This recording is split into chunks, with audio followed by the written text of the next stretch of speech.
We are going to be x-raying Edo politics. With us here in the studio is Mr. Chris Ojekere, who is the spokesperson for Asue Campaign Council. He's live here in the studio, and he will be walking us through what the PDP have in stock for Edo. But before that, let's go see a clip. All right, before we have the clip, Chris Ojekere, good to see you. Good morning. Yeah, thank you, Dan. Happy to be here. Okay, so that before we quickly get back to you now, let's see the clip. Let's go watch this clip. I will be back. As the race for Edo State governorship election heats up. And in keep... So you don't ask them. He said na chairman of Nigerian breweries before he come do one do governor so. I define distributor for the Edo. I never used to use my eyes see big major distributor of Nigerian breweries. I never see. Now when he become governor, now he go start. Oyibo said the leopard does not change his force. Eh? He not go fit change him. Waiting not the. If he didn't dey. The man say, I will continue from where Obasa came. Is that man not reach for us to tell us say error? We don't tell us say, hey, bro, you cannot talk that one. Hey! I'm sure you might not know why I actually started with this clip. Now, there are so many uncertainties and so many clouds facing or chasing the governorship candidates of the PDP. Now, so many questions that is seeking for answer. Not just the Labour Party candidate now making the statement, even the APC media team head, Orobosa Omojo, he actually made some strong allegations that when Asue Ighodalo was running the Nigerian brewery, so many things were not going well. Now, how does all these things pan out, and how does it affect his candidacy ahead of the election? All right, let me first start by making a parable to you. It is said that you should not bother about those who are trying to cut you down. They're only trying to reduce you to their size. Now, great minds discuss ideals. So I'm happy that in the political front today, Asue Ighodalo has become the ideal that everyone is discussing. That those idle candidates and idle spokespersons who do not have any agenda for their party and from their party have decided to join us in the PDP to be discussing Asue Ighodalo. So we're very happy about that, to start with. Now, second, the painful part of it is when people who are supposedly intelligent, who are supposedly gone through school, but which their outcome and their output is showing that school did not go through them, are making statements deceiving the public and not giving them the correct facts. Now, the clip you just showed, let us start from there. Yes.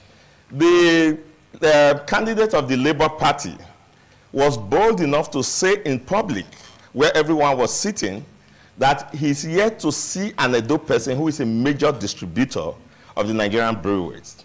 Now, I have information for him, and I need him to fact-check this, and if he has any modicum of respectability, to come back to Edo people to tell them that he has now found 345 Siloku Road, the topmost distributor of Nigerian brewery by the name of Christiana Emalu.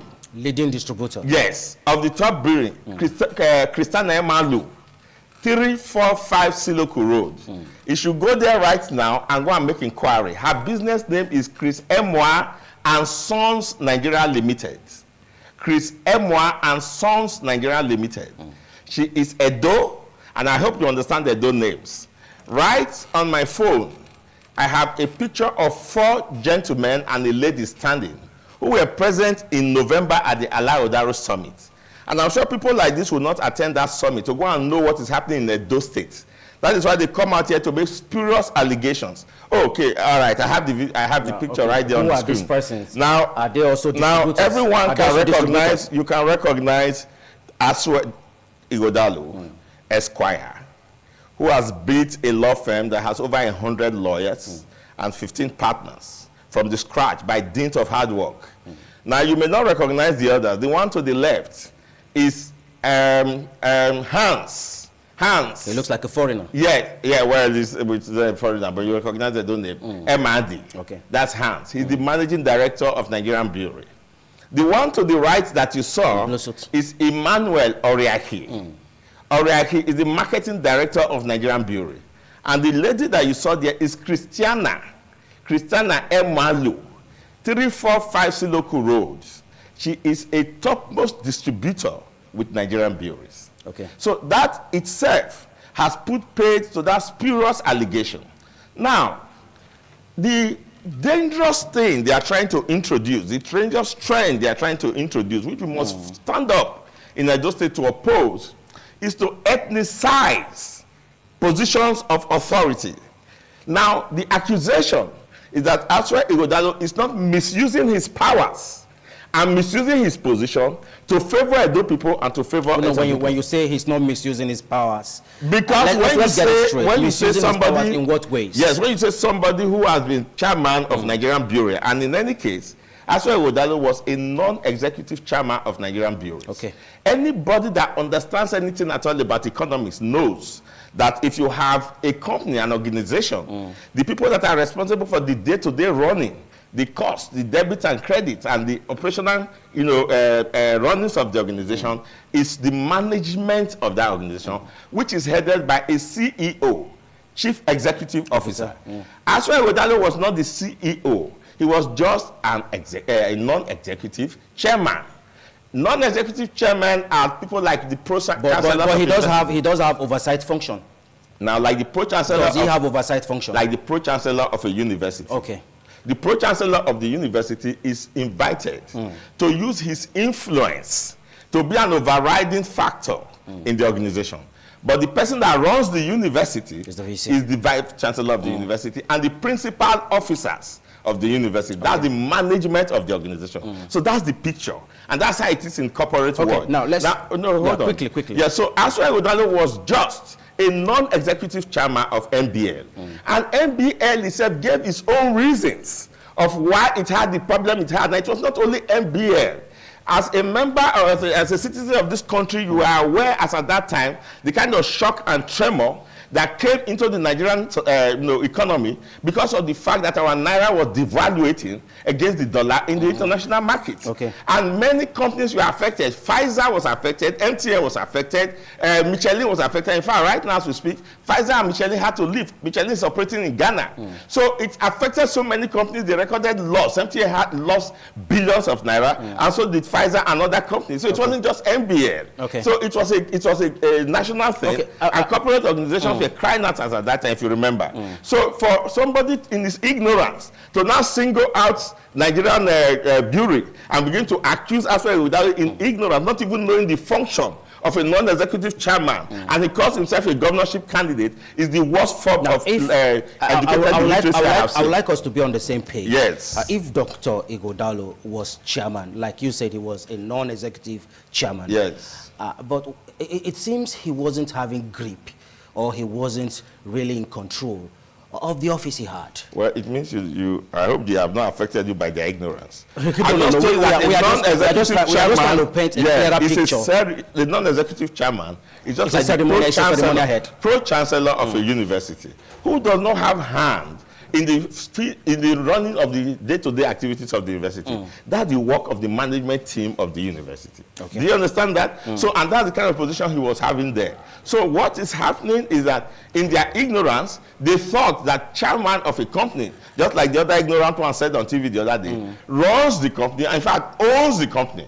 And they go out to say, if he owns the company, why did he not fill it with some people? Why did he not fill it and nothing would happen? Because they don't understand how these things work. So it is so unfortunate that these men you call educated men do not understand how it works. So that is what it is. And that's what it is in the same case with now let's go But back. we need to re-emphasize that lie that he just told, that Christiana Emalu, with a business name of Chris Emo Nigeria Limited, is in 345 Siloku Road, the top distributor. And is verifiable. I mean, I've just given you an address. Okay. Now let me take you back. Now, APC. All right. Let's quickly go. Let's go on a short break, and we'll extend the front line of this discussion. Do stay with us. The new Milo 3-in-1 Milky and Creamy is truly milky. and contains calcium. No need to add milk for that rich, creamy cup, which helps to nourish and energize your kids. All right, welcome back from that break. If you're just joining, this is This Morning on ITV, reaching you live from our network studio. We still have with us in the studio Chris Ojehere, who is just helping us to make sense of some allegations, strong allegations that have been making round. But now the APC media team, the media team head, Orobosa Omojo, he said something, and I'll quote him. He said, as the chairman of Nigerian Brewery and Sterling Bank, that Dr. Ighodalo run them aground. Now, somebody, according to him, who couldn't manage Sterling Bank and Nigerian Breweries, will he have the capacity to manage Edo State? Well, first of all, I'm surprised that Omojo, who is supposed to be a journalist, does not even understand the meaning of run aground. The simple question to ask to make him look foolish is, do we have Sterling Bank branches operating in Nigeria? Is Sterling Bank out of business? To run aground means that that company is out of business. So if he doesn't understand the meaning of run aground, he should check properly. Now, run aground means that he has destroyed the company and the company is out of business. Do we have, I'm asking now, do we have Sterling Bank running in Nigeria today with branches all over the country? Now, what does he mean by run aground? Did he give any specificity? But I want to tell you how Sterling Bank is also wrong, which he also didn't bother to find out. And if he found out, then it means he's just being mischievous. Both cases is deleterious to Edo society. Now, Ighodalo also was a non-executive chairman of Sterling Bank. Okay. He was just responsible for corporate governance. The CEO of Sterling Bank and the management team of Sterling Bank runs Sterling Bank. And the accusation they are making that he did nothing for some people, because I know where they are coming from, they should go and find out. Even if Sterling Bank, they don't have a physical branch in Newokimi, and you don't need to have physical branch to do internet banking these days. I don't need a physical branch before I transfer money to you from my phone. They gave what they call banking services through banking agencies. Now, banking agencies were responsible for why in Newokimi they were able to give loans to fund education. They gave loans to farmers for agriculture. They gave loans to small businesses. They provided the primary health care, and they renovated schools. And we go and find that it's verifiable. Sterling Bank. Now, what they are asking him to do is what they are used to, because each person gives what he has. And what they are used to, the status quo, is that when you are given a position of authority, you abuse it. Sterling Bank has a template. Like every organization, you have your constitution upon which you run. Ighodalo, as chairman, is not going to be overbearing and insist that because he's chairman, even when it's not profitable for Sterling Bank to have a physical branch in the Newokimi, that as chairman, you must take it there and go against the constitution and the template. That will make him the kind of person we don't want. So are you saying as chairman, he can't use his influence? Influence has provided primary health care. Influence has provided loans for businesses, loans for agri, and loans for women. Influence has provided renovation of schools.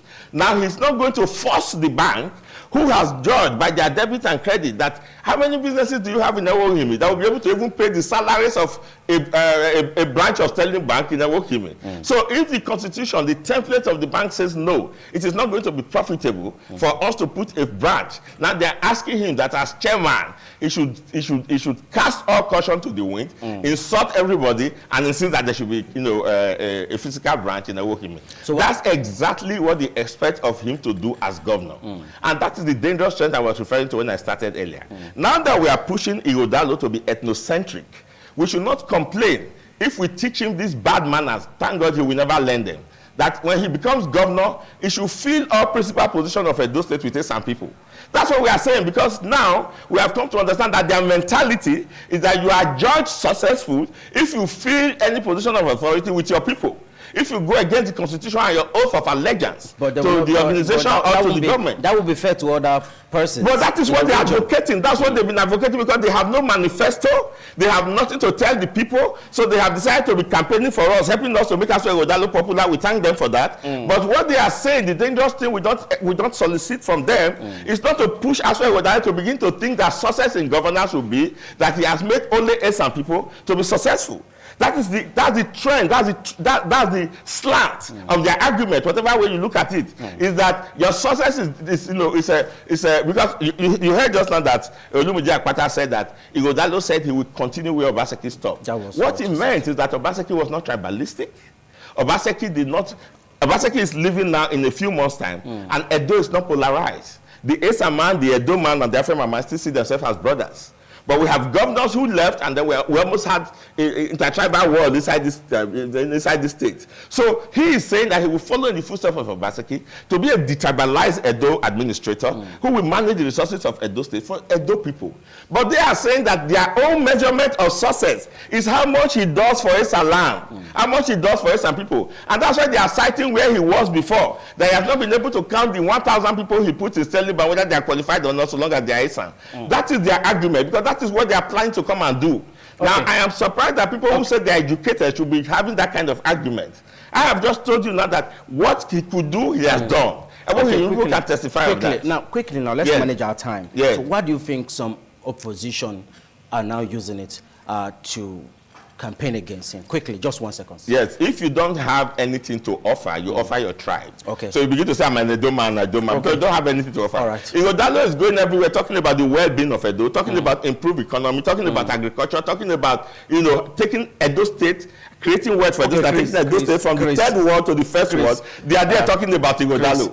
So they have become apostles of Ighodalo. We've actually exhausted your time, but we'd like to have you again on the show. Meanwhile, the opposition, if they are watching, I'm sure they are watching, you have right of reply to come on board and defend yourself. Chris, thank you so much for coming. Thank you.